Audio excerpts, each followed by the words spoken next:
All right, let's jump right into this explainer because today we are looking at a seriously fascinating philosophical puzzle. We're stepping right into the middle of a trial. The defendant is a guy named Divney. He's a confessed serial killer, standing right there before a judge and jury. But here's the wild part. Divney isn't pleading insanity, and he's not even denying what he did. Instead, he claims he is entirely innocent of any moral blame. He is standing there arguing that he quite literally does not deserve to be punished. I mean, wow, right? That shocking opening statement perfectly highlights the core tension we're going to explore today. On one side, we have our everyday common-sense belief in free choice. It's the idea that you are totally free right now to keep watching this or to just close the tab. But on the other side, we have Divney's radical defense that we actually lack any true control over our actions. He is flat out telling the judge, look, I admit I did it, and no, nobody put a gun to my head, yet I had absolutely no option. So, that brings us to part one, the hook. I couldn't help it. Okay, so the big clash we're setting up today is between two totally different types of force. Now, we'd all pretty much agree that if someone physically forces you to do something, like at gunpoint, you aren't morally responsible for it. But what if you're being forced not by a person, but by the inescapable laws of nature? I want to pause here for a second and put this directly to you. Divney says he shouldn't be punished because he couldn't help it. Now, in our legal system, we only hold people responsible for events they actually have control over. So ask yourself, is there a difference between being physically forced to do something and being forced by the very laws of nature? If you truly have no control over your actions, is it ever fair to punish you? Keep that in the back of your mind as we bring in the expert witnesses. Moving right along, let's get into part two, hard determinism, and the tiny particles argument. To back up his seemingly crazy claim, Divney calls his first expert witness, a world-leading physicist named Professor Hatchjaw. And Professor Hatchjaw introduces this concept called hard determinism. This is essentially the scientific view that the entire universe operates on strict exceptionless laws. Think of it like a giant domino setup. If you had full knowledge of the exact state of the universe a million years ago and you knew all the laws of physics, you could theoretically predict every single human action happening today, right down to the movement of the very last atom. Basically, everything is just one massive, unavoidable chain reaction. This metaphor from Hatchjaw really strips away our human ego. He argues that there are no special laws of human behavior. None. A human being is simply a storm of tiny particles, electrons, protons, neutrons, just whirling about. Because all these particles are caught in the vice-like grip of natural laws, we aren't actual free agents at all. We are, as Divney puts it, just helpless puppets dancing on nature's strings. Of course, the judge isn't just going to sit there and accept this. He pushes back. He raises his arm and says, look, it's obvious we're free. I feel completely free to raise my arm or not raise it. But Divney comes right back at him, channeling the philosopher Arthur Schopenhauer. Schopenhauer famously pointed out that water behaves in all sorts of different ways, right? It can lie quietly in a lake, run downhill in a stream, or crash into turbulent waves in the sea. But water isn't free to choose how it behaves. It's entirely bound by natural laws. So Divney argues, our internal feeling of freedom, it's nothing but an illusion. Let's take a quick pause here and really chew on this. If science proves we are just complex storms of particles obeying these exceptionless laws of nature, is your internal feeling of free choice just a biological trick?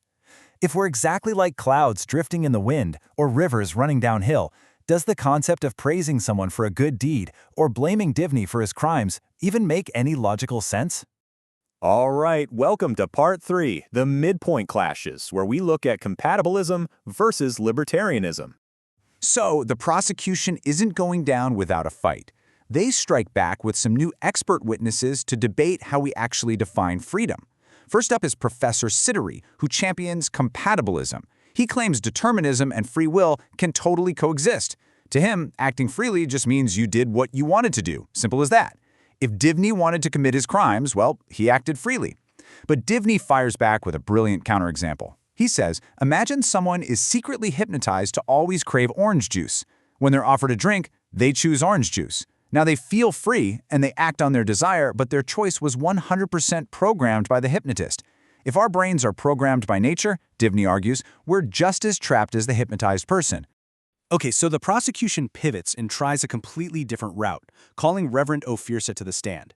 The Reverend takes the libertarian stance, arguing that we possess supernatural, non-physical souls. These souls, he claims, can step in and actually override the natural laws governing the brain. Well, Divney immediately tears this down as scientific absurdity. He practically mocks the idea, pointing out that treating the physical brain like some sort of supernatural radio aerial that picks up transmissions from a soul outside the natural order, well, that requires evidence that just doesn't exist. Now, really grasping at straws, the prosecution brings Professor Hatchjob back up to offer a scientific loophole. He admits that at the subatomic level, there's this thing called quantum indeterminacy, meaning some events aren't strictly determined but happen by pure random chance.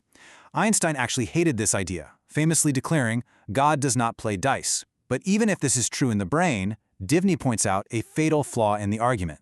Think about it. If a neuron fires completely at random, causing him to act, that's still an accident. He still wasn't in conscious control of it, right?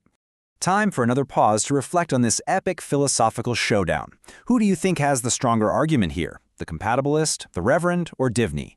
And think about this.